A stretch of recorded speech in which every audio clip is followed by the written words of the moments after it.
Namaku Laras. Aku tinggal di sebuah desa kecil di pinggiran Kabupaten Ponorogo. Hidupku sederhana. Hanya seorang ibu rumah tangga biasa yang sesekali membantu tetangga jika ada hajatan. Dalam budaya kami, hal itu disebut rewang, saling bantu tanpa pamrih. Memasak, menyiapkan tempat, membantu tuan rumah. Tapi malam itu, aku belajar, tidak semua hajatan yang memanggil rewang adalah milik manusia. Malam itu, jam dinding di ruang tamu menunjuk pukul 21.30. Aku sedang menidurkan anakku yang masih berusia 4 tahun. Angin malam terasa dingin menusuk. Di luar, suara jangkrik bersahutan. Dan sesekali lolongan anjing terdengar dari arah jalan desa. Tiba-tiba, tok tok tok. Ada yang mengetuk pintu rumah. Pelan, tapi jelas. Aku menoleh ke arah pintu, sedikit heran. Siapa yang datang malam-malam begini? Suamiku, Bayu, sudah tertidur di kamar. Aku berjalan perlahan membuka pintu, dengan perasaan tak tenang. Begitu pintu kubuka, kulihat seorang perempuan tua berdiri di luar. Tubuhnya kurus, mengenakan selendang batik lusuh. Rambutnya disanggul tapi berantakan. Matanya redup seperti menatap kosong. Endoro Laras, sampean diminta bantu rewang besok pagi di desa Kramatwangi. Ya, katanya lirih. Aku mengernyit. Kramatwangi? Desa mana, Bu? Saya jarang ke sana. Perempuan itu tersenyum tipis. Desa seberang kali. Besok pagi jam 5 sudah dijemput. Yang punya hajat namanya Bu Purwanti. Aku berpikir sebentar. Nama itu terdengar familiar, tapi aku tak ingat pernah kenal. Sebelum aku sempat bertanya lebih lanjut, perempuan itu sudah berbalik dan berjalan pelan menyusuri jalan desa yang gelap. Anehnya, langkahnya tak terdengar sama sekali. Keesokan paginya, aku masih ragu. Tapi benar saja, pukul 4.50. Ada kereta dorong berhenti di depan rumah. Di atasnya duduk 2 perempuan lain yang juga mau rewang. Mbak Sri dan Bu Yati, tetangga sebelah rumahku. Laras, ayo cepat. Katanya rumahnya jauh, harus nyebrang kali, kata Mbak Sri sambil menepuk tanganku. Aku pun ikut naik. Jalanan masih berkabut. Kami melewati sawah yang sunyi, lalu menyeberangi jembatan kecil dari bambu. Tak ada satupun orang lain di jalan. Padahal biasanya banyak petani yang berangkat pagi-pagi begini. Setelah sekitar 30 menit perjalanan, kami tiba di desa Kramatwangi. Tapi anehnya, desa itu terasa sepi sekali. Tak terdengar ayam berkokok. Tak ada orang menimba air. Tak ada anak kecil berlari. Rumah-rumahnya memang berdiri rapi, tapi seperti tidak berpenghuni. Kami berhenti di depan sebuah rumah joglo besar dengan halaman luas. Di depan rumah itu, beberapa perempuan sudah sibuk mengulek bumbu dan memasak di tungku. Dari luar, semua tampak normal. Aku menenangkan diri dan ikut membantu. Namun, saat aku mulai mencuci beras di belakang rumah, aku sadar. Air di kendi berwarna agak keruh kehijauan dan berbau aneh. Aku menoleh ke arah seorang ibu yang sedang menyiapkan ayam. Bu, airnya kok bau? Ya, tanyaku. Ibu itu hanya tersenyum. Sudah biasa di sini, Mbak. Air dari sumur tua. Aku mengangguk pelan, meski merasa tidak nyaman. Sepanjang hari, kami sibuk menyiapkan masakan untuk hajatan malam nanti. Tapi sejak pagi sampai sore, aku tak pernah melihat tuan rumah. Tak ada yang memperkenalkan diri sebagai Bu Purwanti. Menjelang maghrib, suasana berubah semakin janggal. Kabut turun perlahan, tebal seperti asap. Dari kejauhan, terdengar suara gamelan samar-samar, entah dari mana. Beberapa ibu yang membantu rewang mulai gelisah. Mbak Sri berbisik padaku. Laras, kamu ngerasa aneh gak? Dari tadi gak ada yang makan, gak ada yang duduk santai. Semua kayak kerja terus, diam aja. Aku mengangguk. Aku juga ngerasa, Mbak. Tuan rumahnya aja gak muncul. Kami saling pandang, lalu menatap ke arah dapur belakang. Di sana, tampak seorang perempuan tua. Wajahnya mirip dengan yang datang ke rumahku tadi malam. Ia duduk menatap tungku, matanya kosong, dan tidak berkedip.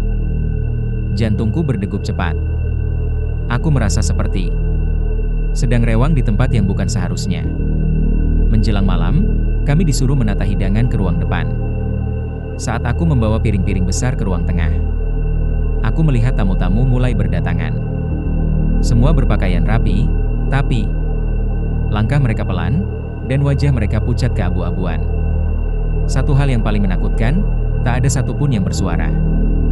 Hanya suara sandal dan gamelan dari luar. Tiba-tiba, dari pojok ruangan, seorang perempuan dengan kebaya merah menatapku tajam. Wajahnya cantik tapi pucat, dan di lehernya tampak bekas luka terbakar. Ia tersenyum. "Tolong taruh nasi tumpengnya di sini, Mbak Laras." Aku terdiam. "Ibu, tahu nama saya?" Ia hanya tersenyum lagi, lalu berjalan menjauh. Saat aku menoleh ke Mbak Sri, dia sudah tidak ada di sebelahku. Aku panik. Aku mencari ke dapur, ke belakang, ke halaman, tapi tak menemukannya. Semua orang bekerja tanpa ekspresi, seperti robot. Ketika aku keluar ke halaman, kabut semakin tebal. Rumah-rumah di sekitar tampak buram, dan suara gamelan semakin keras. Kini terdengar seperti lagu duka. Aku memanggil, "Mbak Sri." "Bu Yati." Tak ada jawaban. Lalu, tiba-tiba, dari arah sumur belakang, terdengar suara tawa lirih, suara perempuan. Aku menoleh perlahan. Di tepi sumur, tampak bayangan Mbak Sri berdiri. Tapi tubuhnya kaku, dan wajahnya menengok ke arahku dengan mata melotot. Air di sumur tampak berwarna merah kehitaman. Aku mundur perlahan, lalu berlari ke arah depan rumah. Namun di depan rumah, perempuan tua tadi berdiri menghadang. Senyumnya lebar, dan dari mulutnya keluar suara parau. "Sudah malam, Mbak Laras." Rewangnya belum selesai. Seketika semua tubuhku terasa kaku. Pandanganku gelap. Dan setelah itu, aku tidak ingat apa-apa lagi. Aku terbangun dengan tubuh gemetar. Kepalaku terasa berat, seperti baru jatuh pingsan. Saat membuka mata, yang kulihat pertama kali adalah atap kayu tua dan cahaya redup dari lampu minyak. Aku masih berada di rumah joglo itu. Di sebelahku, beberapa perempuan lain juga tampak duduk bersila. Wajah mereka pucat dan tanpa ekspresi. Aku mencari Mbak Sri dan Bu Yati, tapi tak kulihat dimanapun. Aku berusaha berdiri, namun tubuhku lemas. Saat itu, perempuan tua yang tadi malam menemuiku muncul dari balik tirai. Ia membawa baki berisi kendi air dan beberapa daun pisang. "Syukurlah sudah sadar," katanya dengan suara datar. "Sebentar lagi acaranya dimulai." "Acara apa, Bu?" tanyaku lirih. Perempuan itu menatapku dengan mata kosong. "Pesta syukuran. Ibu Purwanti sebentar lagi datang." Namanya disebut lagi. Tapi aku masih belum pernah melihat wajah Bu Purwanti itu. Aku menelan ludah. "Mbak Sri." "Sama Bu Yati di mana, Bu?" Ia hanya tersenyum samar. "Sudah pada di dalam. Kamu sebentar lagi nyusul." Senyumnya membuat bulu kuduku berdiri. Aku mencoba berdiri dan melangkah keluar. Tapi saat membuka pintu, kabut putih pekat menyambutku. Kabut itu bukan seperti kabut biasa, tebal, berputar pelan, seolah hidup. Dari kejauhan terdengar suara gamelan pelan. Sayup-sayup, seperti mengiringi tarian. Aku menatap ke arah jalan desa. Rumah-rumah di sekitar terlihat buram. Tapi ada bayangan orang-orang berjalan perlahan. Mereka mengenakan pakaian adat Jawa, kebaya, beskap, kain jarik, namun langkah mereka sangat pelan, seperti melayang. Aku mundur beberapa langkah. Rasanya dada ini sesak. Lalu tiba-tiba, sebuah tangan dingin menyentuh bahuku. "Laras." Aku menoleh cepat. Itu Mbak Sri. Wajahnya pucat, matanya cekung, dan suaranya bergetar. "Kita harus pergi dari sini," bisiknya. "Ini bukan desa biasa." Aku menatapnya tak percaya. "Apa maksudmu?" "Tadi aku lihat mereka makan tanpa mengunyah. Makanan dimasukkan ke mulut, tapi langsung hilang. Dan di belakang rumah, aku lihat jenazah dibakar. Laras, ini bukan hajatan orang hidup. Dadaku terasa sesak mendengar kata-katanya. Tapi sebelum aku bisa bicara, suara gamelan mendadak berhenti. Sunyi. Perempuan tua tadi berdiri di depan pintu dengan wajah dingin. Mbak Sri, ayo bantu ke dapur. Sekarang giliranmu. Tanpa bisa melawan, Mbak Sri melangkah pelan ke arah dapur. Aku mencoba menahannya, tapi langkahku seolah berat, seperti diinjak sesuatu. Perempuan tua itu menatapku tajam. Dan kamu, Mbak Laras? Bersiaplah. Tuan rumah ingin bertemu. Aku dipaksa masuk ke ruangan besar di tengah rumah joglo itu. Lampu minyak menyala redup. Di tengah ruangan, ada meja panjang penuh makanan, nasi tumpeng, ayam panggang, buah-buahan, dan kue. Semuanya tampak lezat, tapi berbau anyir seperti darah. Lalu, dari arah tirai belakang, muncul sosok perempuan berkebaya merah yang semalam menatapku tajam. Itulah Bu Purwanti. Ia berjalan perlahan ke arahku, senyumnya lebar. Tapi saat ia mendekat, aku melihat kulit wajahnya retak halus, seperti tanah kering. Terima kasih sudah datang, Laras. Aku senang kamu mau membantu, katanya lembut. Aku memaksa tersenyum. Iya, Bu.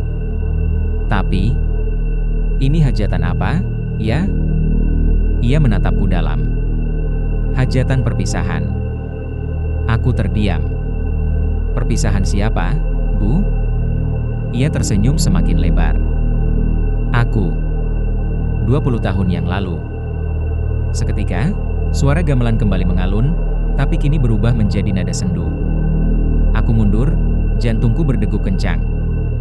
Di sekelilingku, para tamu mulai menunduk. Lalu satu persatu menatapku dengan mata hitam kosong. Dari sela-sela bibir mereka keluar asap tipis putih, seperti kabut. Bu Purwanti menatap ke arah langit-langit, lalu berkata, "Di dunia ini, tidak ada yang benar-benar mati, Laras. Kami hanya menunggu giliran." Aku berlari keluar dari ruangan itu. Melewati para tamu yang kini mulai bergerak aneh, tubuh mereka kaku. Beberapa bahkan tanpa kaki. Aku hampir terjatuh di halaman. Tapi sempat melihat Mbak Sri berdiri di dekat tungku dapur. Tubuhnya kaku seperti patung. Api tungku padam. Tapi dari dalam panci, keluar asap hitam pekat. Aku menjerit memanggil namanya, tapi tak ada suara yang keluar dari mulutku. Tiba-tiba, dari arah belakang rumah, muncul sosok kakek tua berpakaian serba putih, membawa lentera. Ia menatapku tajam. "Endoro, sampean harus pergi sekarang. Jangan ikut makan di sini." Aku menatapnya bingung. "Pak, tolong. Ini tempat apa?" Kakek itu menggeleng pelan. "Desa ini sudah lama hilang, enduk. Terbakar semua waktu musim kemarau 20 tahun lalu. Sekarang yang ada di sini hanya mereka yang tertinggal." Aku hampir tak bisa bernapas. "Jadi, aku di mana ini, Pak?" Ia menatapku dalam. "Sampean lagi di antara dunia. Kalau mau selamat, tunggu ayam jantan pertama berkokok. Tapi jangan menoleh ke belakang, apapun yang terjadi." Aku berusaha mengingat arah jalan pulang, tapi kabut semakin tebal. Semua rumah terlihat sama. Aku berlari, menembus kabut. Sementara dari belakang terdengar suara-suara memanggil namaku. "Laras, jangan pergi." Suara itu lembut tapi mematikan, seolah menggoda agar aku berhenti. Tapi aku terus berlari. Jantungku berdetak kencang, langkahku berat. Udara dingin membuat tubuhku hampir mati rasa. Sampai akhirnya aku melihat bayangan jembatan bambu di kejauhan. Jembatan yang sama saat aku datang tadi pagi. Aku mempercepat langkah. Namun di tengah kabut, tiba-tiba muncul sosok Bu Purwanti berdiri di atas jembatan. Wajahnya kini hancur sebagian, matanya hitam, dan dari bibirnya menetes darah hitam. "Sudah mau pulang, Mbak Laras?" "Belum waktunya." Aku berteriak dan menutup mata, berlari menembus sosok itu. Tubuhku serasa tertarik kuat ke arah belakang, tapi aku terus memaksa. Aku ingat pesan kakek itu, jangan menoleh ke belakang. Sampai akhirnya, samar-samar, Terdengar suara ayam berkokok. Seketika semuanya gelap. Ketika aku membuka mata, dunia terasa berputar. Aku terbaring di pinggir sungai kecil dengan tubuh basah kuyup. Napas tersengal, dan kepala berdenyut hebat. Udara pagi menusuk kulitku, dingin dan lembab. Di sekelilingku, kabut masih bergelayut tipis. Namun sinar matahari mulai menembusnya perlahan. Aku masih hidup. Tapi di mana Mbak Sri? Bu Yati? Aku memanggil nama mereka berulang-ulang. Namun hanya suara burung dan gemericik air yang menjawab. Tak ada satupun tanda kehidupan di sekitar. Di kejauhan tampak desa Kramatwangi samar, tapi entah kenapa.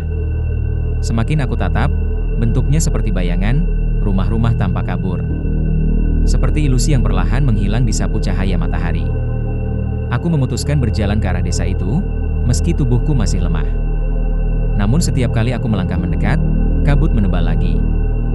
Hingga tiba-tiba, dari balik kabut, muncul sosok kakek tua pembawa lentera yang semalam menolongku.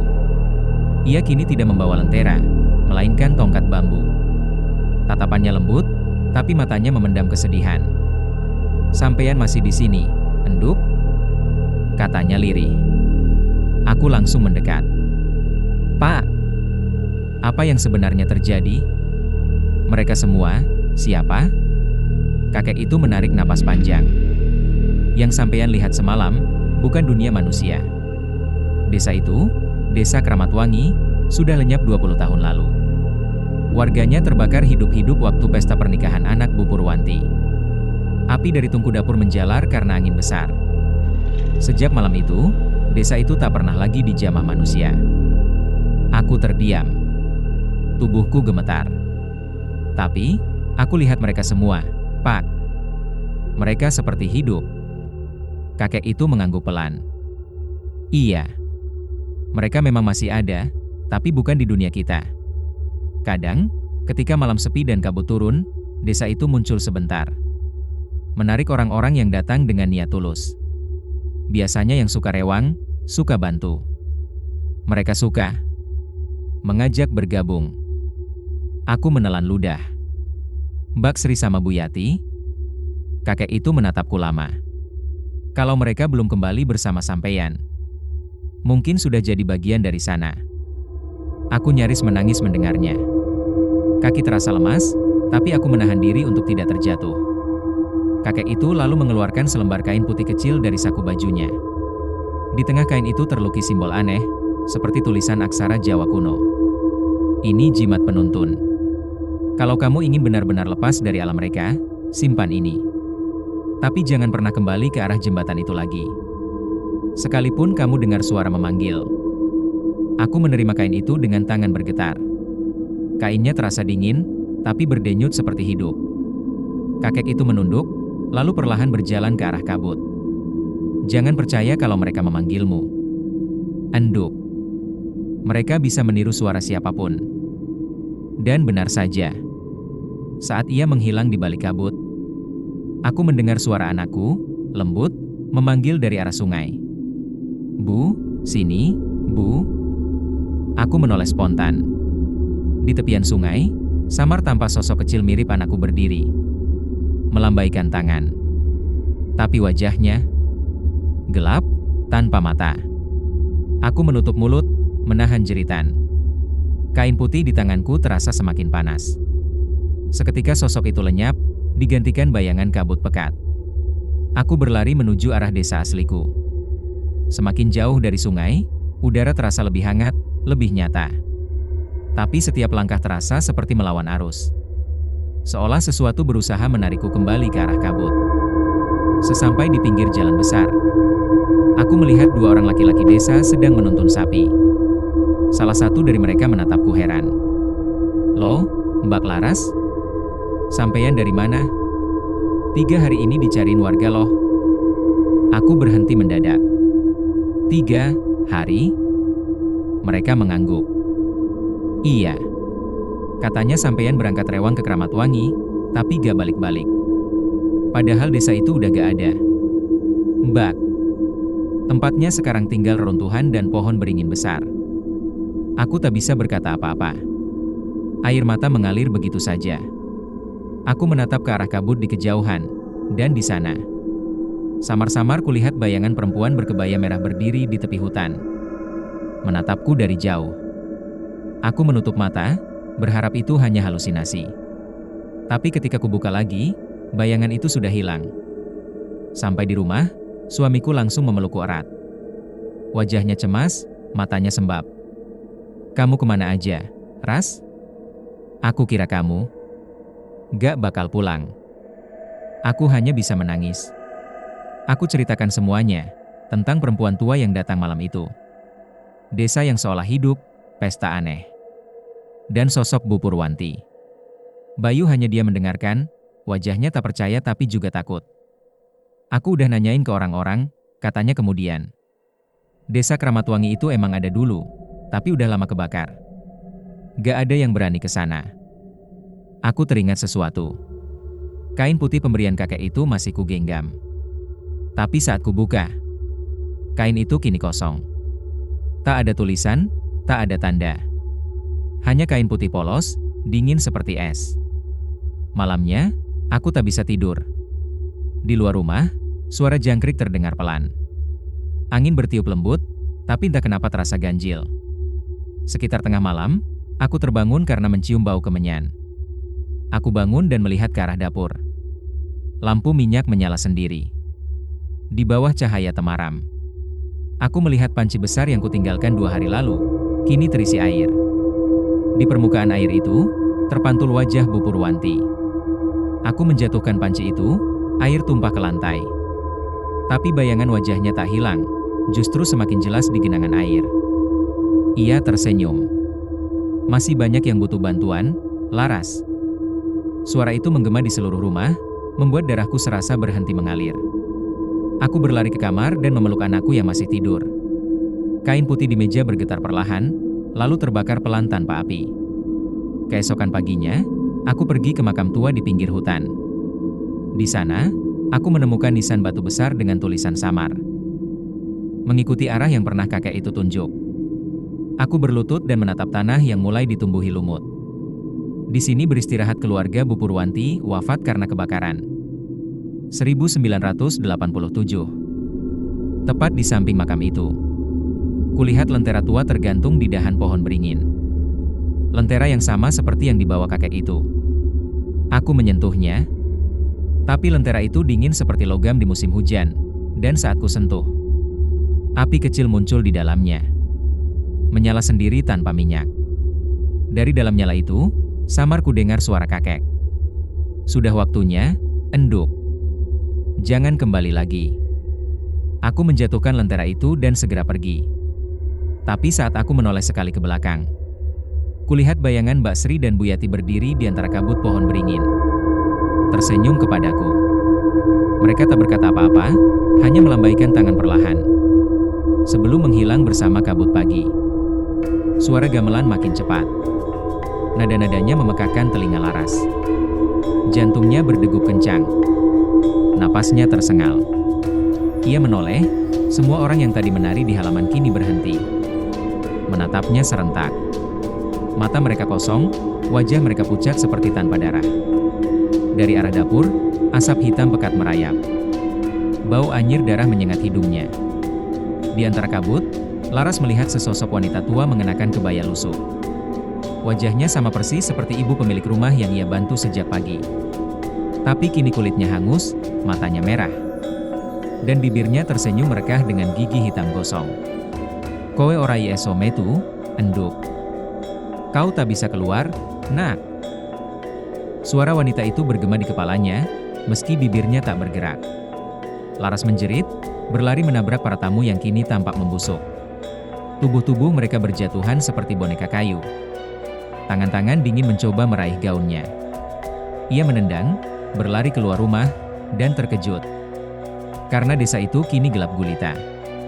Tak ada cahaya, tak ada suara.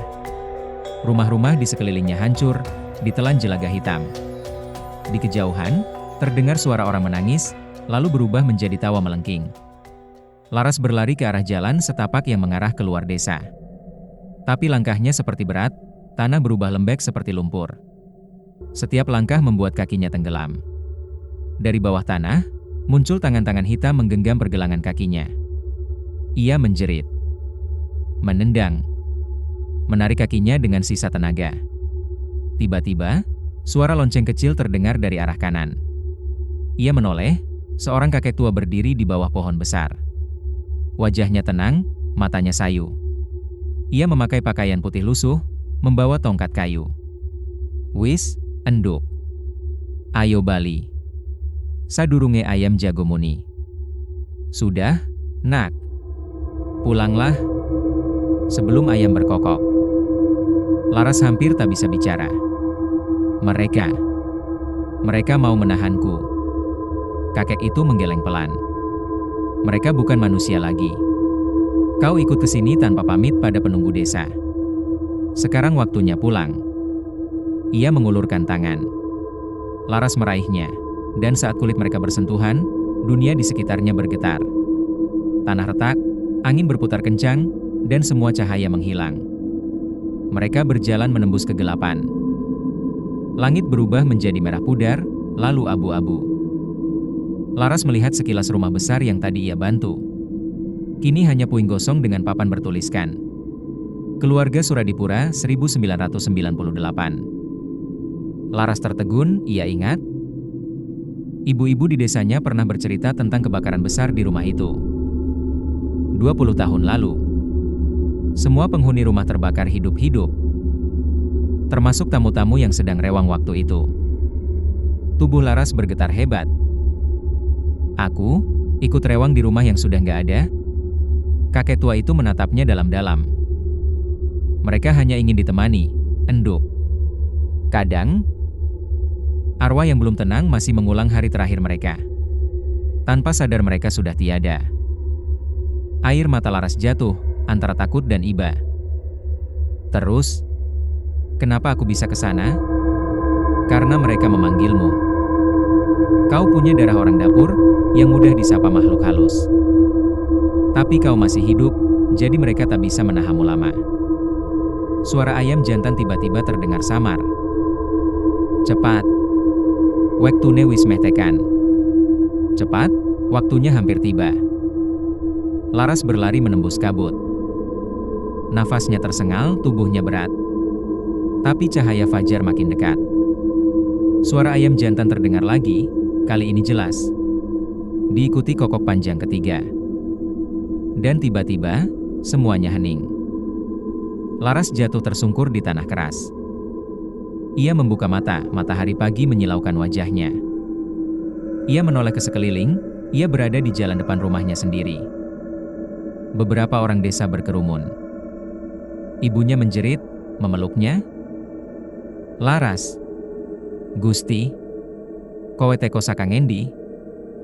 Laras. Ya Tuhan, kamu dari mana? Laras masih bingung. Aku baru pulang rewang, Bu. Semua orang terdiam, seorang tetangga berkata lirih, rewang? Enduk, hajatan di Kramatwangi itu sudah 20 tahun lalu. Desanya aja udah nggak ada. Laras menatap mereka dengan wajah pucat, tubuhnya gemetar. Ia melihat ke tangannya, di sana masih menempel beras kuning dan daun pandan gosong. Beberapa hari kemudian, Laras sering melamun, setiap malam Jumat. Ia masih mendengar suara gamelan samar dari arah timur. Tempat desa Kramatwangi dulu berdiri. Ia tak pernah lagi ikut rewang di luar desanya. Tapi kadang, saat lewat dekat hutan, ia mencium bau masakan hajatan yang aneh. Seperti bau kemenyan bercampur santan gosong dan di telinganya. Suara kakek tua itu masih sering terngiang. Sing urip kudu eling, sing mati kudu tenang. Yang hidup harus ingat, yang mati harus tenang. Laras memejamkan mata, tapi dalam gelap, ia masih bisa melihat wajah-wajah orang yang menatapnya malam itu. Dan jauh di dalam hatinya, ia tahu, belum semua arwah di desa itu benar-benar pergi. Jangan lupa like, komen, dan subscribe untuk mendengar kisah selanjutnya.